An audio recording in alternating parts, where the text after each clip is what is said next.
Good morning. I'm back on the trails this morning where I haven't been in a while, but I just got a new trail shoe recently, so I wanted to test these out. I feel like Adidas people, their engineers must go in a room and decide like how many names can we give a shoe.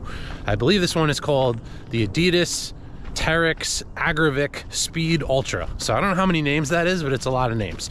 But basically this is designed to be their trail racing shoe. So I was kind of interested in this because of all the trail shoes that I have, I don't really love any of them. They all seem to be a little bit clunky, a little bit heavy. I did get the previous version of this shoe, which is a lower shoe that had light strike in the forefoot and some boost in the heel.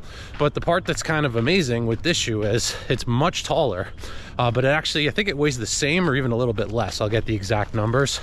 But this one has a full midsole of Light Strike Pro, which is one of my favorite midsole compounds. And instead of having the traditional Adidas rods, this has plastic rods, and they're in a different configuration. There's like 4 of them kind of spreading to the outside of the shoe, so that's trying to stabilize the shoe. So we'll see how this shoe does today on this trail run. Okay, I'm 2 miles into the run, so just thought I'd give an update here on my first impressions. And there's definite serious pros and cons to this shoe. Number 1 pro is the weight. This is very light for a trail shoe, especially with the amount of stack that it has. And this is allowing me to continue my Adidas tour of any shoe that resembles the Adios Pro 3. This basically has a similar stack height to the Adios Pro 3, but different, and the same foam, but different rods in it that are actually less stiff. So they're more designed to spread to the side of the shoe to try and help with stability. But stability is one of the negatives of this shoe. The forefoot feels really great and stable. It's much wider than the heel, but this shoe tapers in extremely on both sides of your foot. So it's almost shaped like an insect, where it has like the body part, it gets narrow, and then another body part. So it's almost like the heel and the forefoot are barely connected. So if someone's a heel striker, I think this shoe is going to be very wobbly, which you don't really want in a trail shoe when you're running on uneven terrain. But if you land on the forefoot, it feels really stable, fast, and responsive. So it's like, it really is kind of a racing shoe for the trail. So if you're running aggressively and landing on the mid to forefoot, stability is not a problem.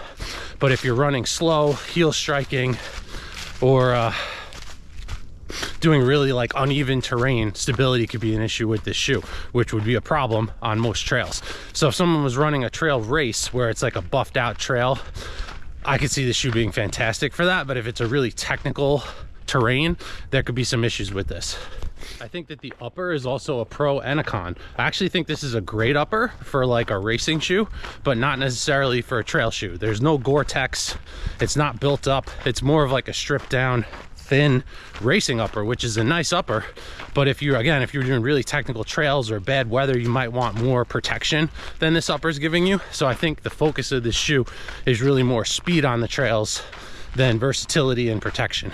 The same thing applies to the outsole. This has a Continental rubber outsole, but the lugs are really not that deep. So I would say you could even probably get away with this shoe as like a road to trail shoe, since it doesn't have that big lugs. But again, if it was really technical terrain, you might want a bit more beefy outsole than what this shoe has. So I think they did exactly what they were trying to do here and make like a racing shoe for the trails. But then there's going to be some compromises with its trail ability, being that it's more focused on speed. Price is another negative with this shoe. I believe it retails for $220. I'll get the exact price on that because this is really designed to be like a super shoe for the trails. But the reason why I'm wearing it, it was majorly on sale, and then there was like another 35% off or something. So I think I might have got these for like $100. So I got them for like $120 off. So I was like, you know what, I haven't had a new trail shoe in a while.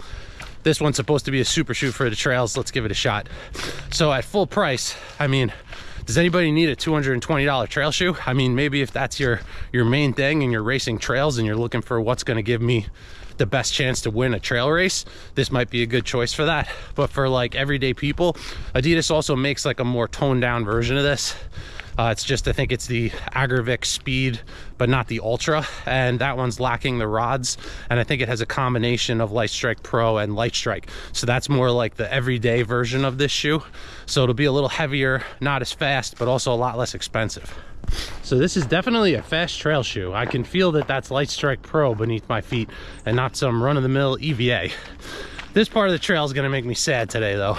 This is Blydenburg County Park, Long Island, New York, and there's a nice lake in the middle here, and it's about a 5+ mile run around the lake. So this is the trail that I usually come to the most if I want to do a trail run. It's the closest to my home. And I used to enjoy getting out here early, doing this run. And then you come around this corner and the sun's rising right over the lake, and it was really beautiful. Unfortunately, Led Zeppelin predicted this outcome. They said many years ago that if it keeps on raining, the levee's going to break. And that's what happened here. We had a really bad storm. I don't know if it was like a year ago now. And there's a dam here that held the lake in, and it got obliterated. So now the lake is just like a marshland. The sun's still rising over it, but we just got a bunch of plants, a little bit of water running through the middle. Not quite as beautiful as it once was. All right, they fixed it though. This is nice. You were not able to run around the lake anymore. That's where the dam used to be.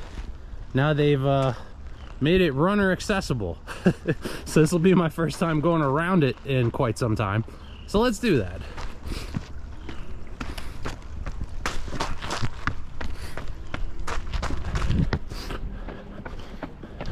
We've made it across. So, conflicting statement to start things off with this. I think this is the best trail shoe that I've ever run in, and it's also one of the worst trail shoes I've ever run in. And what I mean by that is, I really like the shoe a lot. Like, if this was just a normal road racing shoe, I really like it. It has a great upper. This is the only Adidas shoe that has good laces. Like, why did they save this for the trail shoe? This has the laces with the teeth on them there. I like the tongue. It's got a thin tongue, a very breathable upper. There's room in the toe box here. This could have been the upper on the Adios Pro 3, and it would have been great. It has that floppy heel, which is what I like in a racing shoe, with a little bit of padding around the sides here. So they really did accomplish the goal of making this kind of a racing shoe for the trails. But again, like I said earlier, I think there's some compromises that come along with that. The main one is the geometry of this shoe itself. As I said earlier, you can see if you just look at it from here up, look how nice and wide that forefoot is. Lots of landing area, good Continental rubber. But then once we get to this midpoint here, it really thins out in the middle of the shoe and then kind of comes out again at the end. So there's some room in the heel here, but this part is very, very narrow in the midfoot. So you can see how it really kind of tapers in on the sides, on both sides. So I think if someone lands in this area, you could have a problem with stability of the shoe. I also think that you could have some trouble with this on a technical trail with potentially rolling your ankle, since there's so much room in there for this to kind of collapse. As I mentioned, they put the rods kind of to the outside of the shoe here. So this is really trying to stabilize the forefoot. This comes out wider on the sides here. So it is very stable in the forefoot, but not stable in the heel. So as I said, if you're going fast, that doesn't really matter, because if you're landing in this area, the shoe feels great. This also has a really aggressive rocker for a trail shoe. So when you're on like a flat part of the trail and going all out, the Continental rubber's gripping, the shoe is bouncing, and it feels phenomenal. But then if you're running like up a hill or down something and you're leaning to the side, then the shoe can get a little squirrely. The other real strength of this shoe is the weight. Being around 10 ounces with a shoe with this much stack in a trail shoe is really impressive. I have the Hoka Speedgoat 4 in Gore-Tex, and that's actually over 14 ounces. That shoe actually weighs more than the giant Nike Vomero Premium that has 55 millimeters of stack over there. So some trail shoes can get really heavy with those outsoles, the thicker uppers. Sometimes they'll have a rock plate. So this is just kind of like a stripped down version of that. But the other thing I think that's very impressive is it's basically the same weight as this little guy. And if you look at the difference in stack height here, this shows you what difference the foam can make. So this has Boost in it, which is an old technology that Adidas really doesn't use that much anymore. And it has the regular light strike in the forefoot. So this is really a minimal trail shoe, very low to the ground, very low stack in the forefoot and the heel. So this is something that you can really run fast in on the trails. It's more nimble because it's so low to the ground. I feel a little bit more comfortable in this shoe, more stability. But this one is so much faster. You get the benefit of that Light Strike Pro with the energy return. This just suits my running style better than this one does. But again, I think it's very impressive. Just look at the difference in stack between these two, that they basically weigh the same. So this has that lighter upper and the Light Strike Pro foam, which makes it a really explosive shoe for a trail shoe for sure. The other big problem with this shoe, $220 for a trail shoe. That's a lot of money for a trail shoe. Now, again, if someone races trails and you're on trails all the time, that would be worth it to you. You know, people regularly spend more than that on race shoes for road racing.